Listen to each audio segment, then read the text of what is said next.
নমস্কাৰ দৰ্শকসকল, mythological tales YouTube চেনেলটিলৈ আপোনালোকক স্বাগতম জনাইছোঁ। দৰ্শকসকল, আজি আমি এটা নতুন ভিডিঅ' লৈ আপোনালোকৰ মাজত উপস্থিত হৈছোঁ। আজি আমি এই ভিডিঅ'টিত আপোনালোকক ক'ম যে ব্ৰহ্মাৰ জন্ম কেনেকৈ হৈছিল।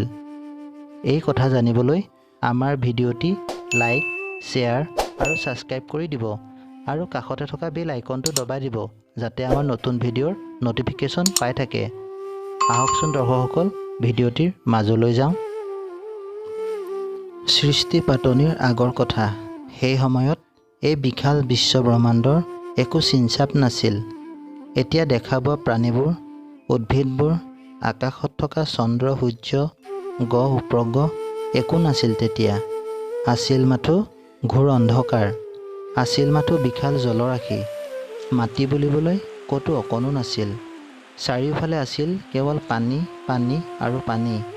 আন্ধাৰে আবৃত জীৱহীন বিশাল জলৰাশি। কথাবোৰ ভাবিলেই কিবা আচৰিত লাগে, নহয়নে? কিন্তু এই অসীম জলৰাশিৰ মাজত এজন মাথো চৈতন্য হৈ আছিল।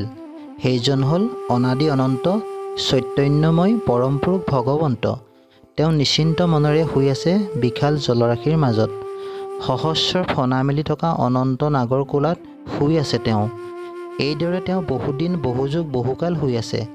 মহাপ্ৰলয়ত জগতৰ সকলো বস্তু গৰ্ভত লৈ ভগৱন্তই অপেক্ষা কৰিছে নতুন সৃষ্টি পাতনিৰ বাবে নিদ্ৰামগ্ন হৈ। ভগৱন্তই যেনেদৰে সৃষ্টি কৰে ঠিক তেনেদৰে বিনাশো কৰে। সৃষ্টিৰ পিছত বিনাশ, আকৌ বিনাশৰ পাছত পুনৰ সৃষ্টি। এইদৰে চলি আহিছে অনাদি অনন্ত কালৰে পৰা।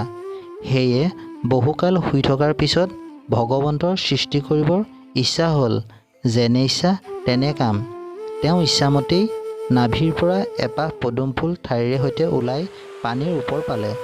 সৃষ্টি কাৰ্যৰ আৰম্ভণি এয়া। চৈতন্যময় ভগৱন্তৰ মধ্যস্থান নাভিৰ পৰাই পদ্মৰূপে সৃষ্টিৰ প্ৰথম বিকাশ হ'ল।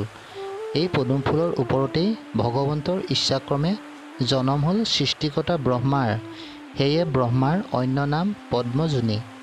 ব্ৰহ্মাই এইদৰে জন্ম হৈ পদুম ফুলৰ ওপৰত থাকিয়েই চাৰিওফালে চালে।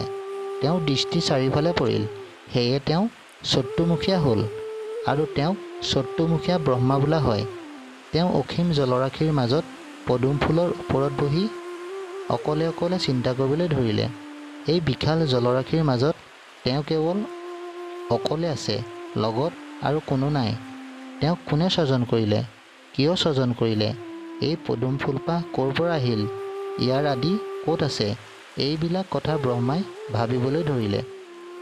কিন্তু ভাবি ভাবি একো ঠিক কৰিব নোৱাৰিলে। সেয়ে তেওঁ সূক্ষ্ম ৰূপ ধৰি পদুম ঠাৰিৰ বিন্ধাৰে তললৈ সোমাই গ'ল। এইদৰে তেওঁ বহুদূৰ গ'ল। শত সহস্ৰ বছৰ পাৰ হৈ গ'ল। তথাপি তেওঁ পদুম ফুলৰ ঠাৰিডালৰ ক'ত অন্ত হৈছে তাক বিচাৰি নাপালে।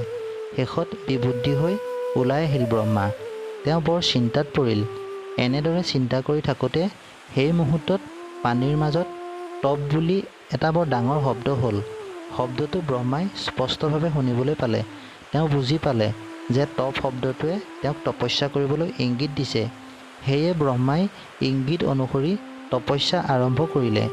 এইদৰে বহুকাল তেওঁ তপস্যা কৰাৰ পাছত তেওঁ অন্তৰত বোধ বা জ্ঞান ভাৱৰ উদয় হ'ল আৰু সেই জ্ঞানৰ বলেৰে তেওঁ নিজৰ অন্তৰতে ভগৱানক বিচাৰি পালে। তাৰপিছত তেওঁ বুজি পালে যে সেই সত্যময় ভগৱানৰ ইচ্ছামতে তেওঁৰ জন্ম হৈছে আৰু ভগৱানৰ সৃষ্টি কাৰ্যত তেওঁ সহায় কৰিব লাগিব। দৰ্শকসকল, আজি ভিডিঅ'টি ইয়াতে অন্ত পৰিল। চাই কেনে পালে আমাক কমেণ্ট কৰিব। আগলৈ এনেকুৱা ভিডিঅ' পাবৰ বাবে আমাৰ সৈতে জড়িত হৈ থাকক। ধন্যবাদ।